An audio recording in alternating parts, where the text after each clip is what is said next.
Welcome back.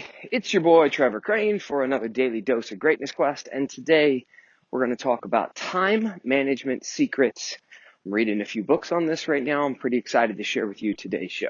Cowboy. Welcome to a daily dose of greatness quest with your host Trevor Crane, my daddy.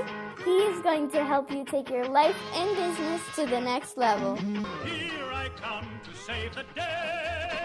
Trevor Crane here, 11-time #1 best-selling author and the founder of Epic Author Publishing, coming to you live every day so you can plug in every day to build your ideal business so you can live your ideal life. If my daddy can do it, then anybody can do it because he's a weirdo. You're supposed to make me sound cool.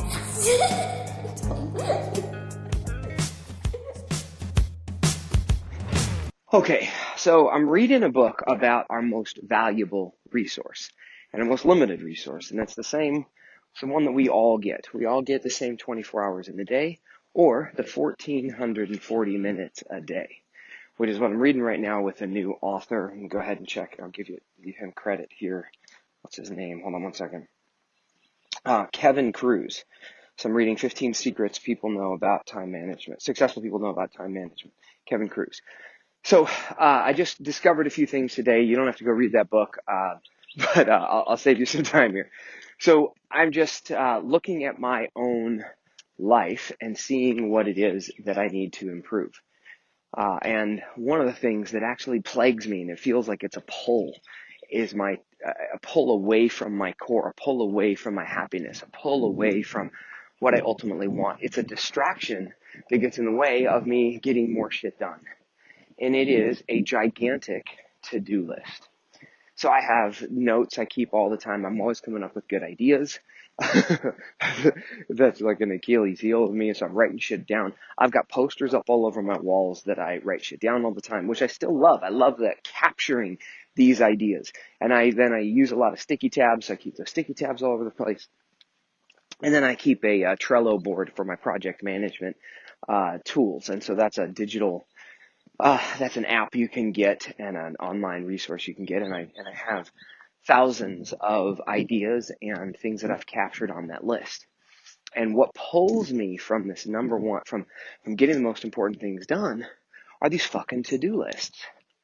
And it's a distracted energy and focus. And so what I'm learning from some of the books I'm reading, and I'm writing my book about goal setting and goal getting that I want to come out before the end of the year, so I'm doing some research about it. And one of the things that I need to do in order to get a goal and get more goals and get any goal is to set these big freaking goals and then go get them. And so as I'm looking at the information that I am getting, I need to decide what I'm now going to go do with it. So one of the things I'm going to do is that I recognize that this distraction of to-do list creates energy and stress, and there's science behind it that says that a huge to-do list will go ahead and cause you to be less successful and less happy and a variety of things. So what I'm going to do is I'm going to go in and kill 80% of my to-do list. And actually, I'm not even going to call it a to-do list anymore. It's going to become ideas. A to-do list is typically more like just a wish list of things that you hope you might be able to do one day. But it's not necessarily what gets done. And what I just read, and I think is pretty valuable, is that oftentimes when we make our to-do list on a given day and we're looking at the things that we got to do, we'll tend to go ahead and do some of the easy stuff first and not necessarily do the big chunky things, the things that are most important that is going to move the project forward.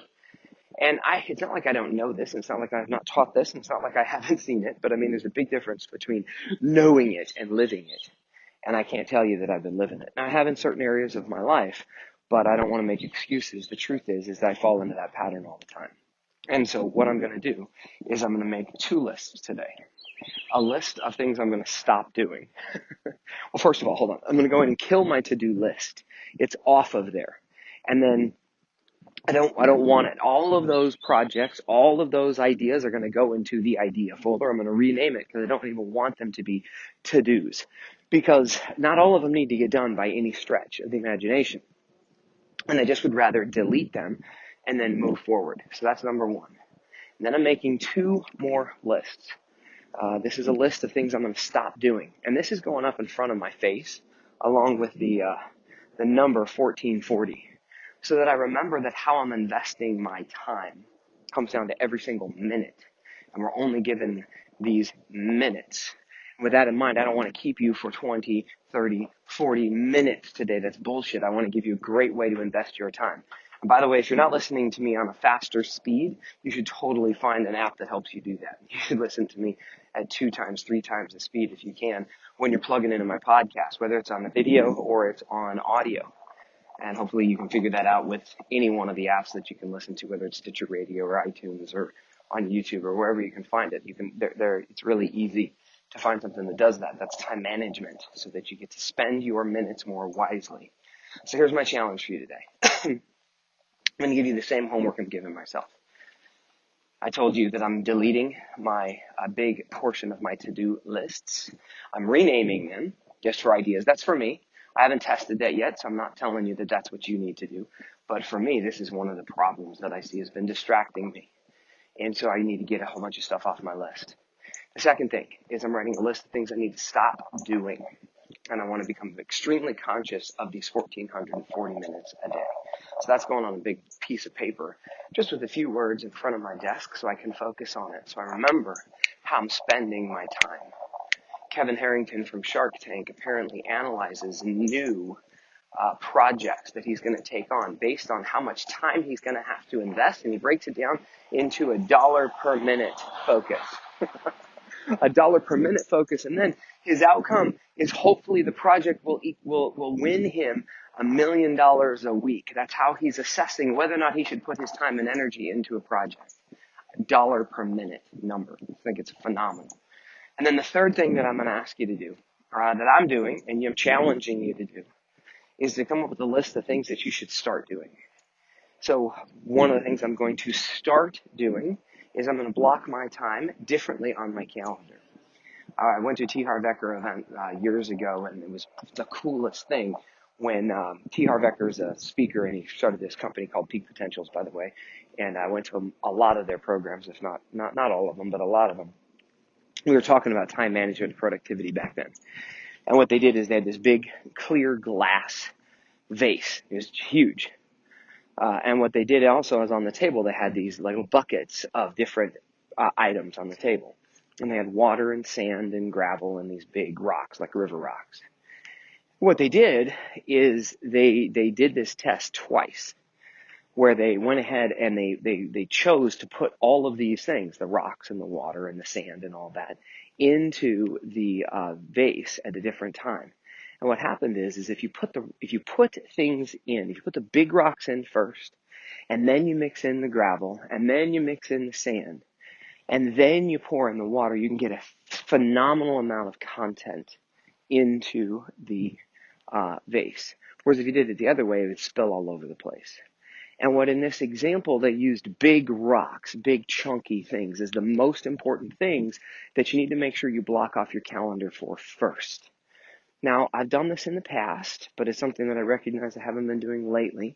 So this is going on my list of things I need to start doing and then live by my damn calendar. So I'm not giving you perfect examples of how to be perfect in your time management. This is not an area that I have excelled at. It's something that it doesn't matter. I'm good with it. I am certainly not great, but I'm giving you my learnings and the lesson and what I'm going to go do, and I challenge you to join me. If you want to do something else, if there's something that you think you should do that's more important when it comes to time management, go frickin' do it. Or go get your own book and do your own research. But right now I'm going to report to you on a pretty regular basis, not every day, but on my findings of things that I think that are going to be phenomenal for you to save your time. That'll help you become more productive and become happier. And that really is going to wrap up our show today. For Time Management Secrets, hope you're having a freaking awesome day, even better week, and that you make the rest of your life the best of your life. And I'll talk to you tomorrow. To get even more awesomeness, which means all my best stuff, download my app by texting Trevor to 36260. It will show up right on your cell phone. Just text message the word Trevor to 36260. Talk to you soon.